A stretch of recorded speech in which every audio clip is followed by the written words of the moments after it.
Komnas HAM menyatakan konflik di Pulau Rempang sudah muncul sejak sebelum ditetapkannya proyek strategis nasional di daerah tersebut.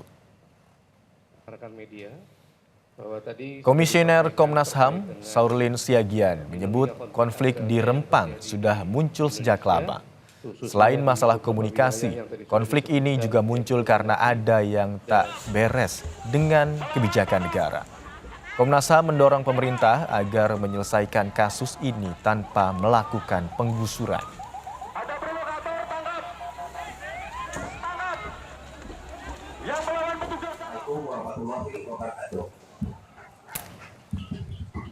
Warga Pulau Rempang berdialog dengan Kepala Badan Intelijen dan Keamanan Polri, Komjen Suntana, untuk membahas kasus relokasi. Juru bicara Kekerabatan Masyarakat Adat Tempatan, Suwardi, menegaskan warga tetap menolak untuk direlokasi.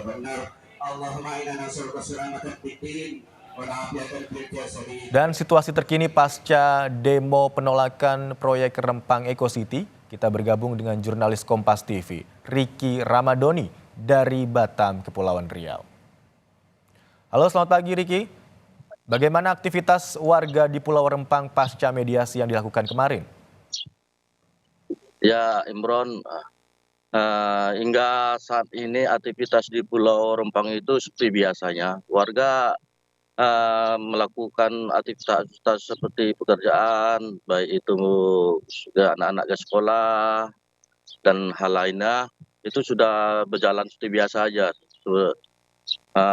Dan tidak ada pengaruh bagi warga akan adanya jangka waktu pendataan tanggal yang telah ditentukan ini oleh pemerintah.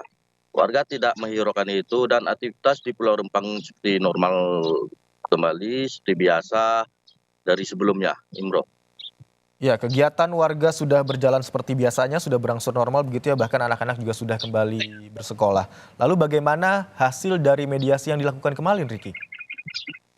Dari mediasi yang dilakukan antara warga Pulau Rempang bersama Kabak Intelkam Polri, warga juga meminta kepada Kabak Intelkam untuk menyampaikan kepada Pak Presiden menolak keras untuk direlokasi dan dipindahkan, apalagi mengosongkan Pulau Rempang itu.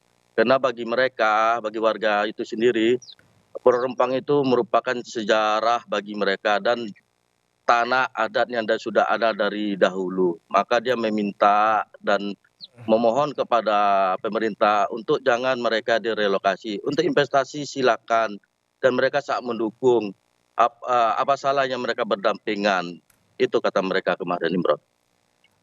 Hasil mediasi warga tetap menolak keras begitu ya untuk proses relokasi. Kemudian yang kita ketahui bersama sebelumnya ada 43 orang yang ditangkap begitu ya, ditetapkan sebagai tersangka. Kemudian seiring berjalannya waktu hasil penyelidikan 9 orang dibebaskan. Kemudian bagaimana penyelidikan atau penyidikan lebih lanjut dari 34 orang yang saat ini masih ditahan?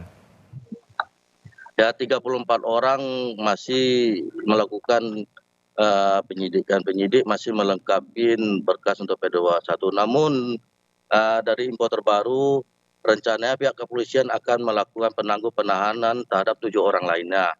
Tetapi pemeriksaan terus dilakukan oleh pihak Polda Kepulauan Riau.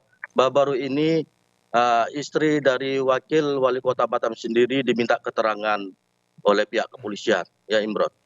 Pantauan Anda di lokasi, Ricky, apakah ada penjagaan yang masih ketat atau sudah berangsur seperti hari normal kembali?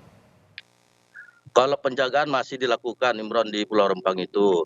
Pihak kepolisian atau petugas gabungan telah membangun 5 posko, baik dari pintu masuk di Pulau Rempang sampai di Kampung Sembulang. Itu sudah didirikan 5 posko. Untuk penambahan petugas, pihak kepolisian melakukan penambahan, ada beberapa tugas dari Brimob untuk melakukan pengamanan. Namun untuk selain itu petugas juga melakukan pendataan kepada warga dengan mendatang ke rumah-rumah. Tapi warga setempat tidak merespon kedatangan warga itu, Imron. Baik, jadi dari hasil mediasi antara perwakilan dari tokoh adat dengan Polri kemarin menegaskan bahwa warga tetap menolak adanya proses relokasi dan penjagaan masih tetap dilakukan dengan pendirian 5 posko yang didirikan oleh TNI dan juga Polri. Terima kasih Riki Ramondoni atas laporan Anda. Selamat bertugas kembali.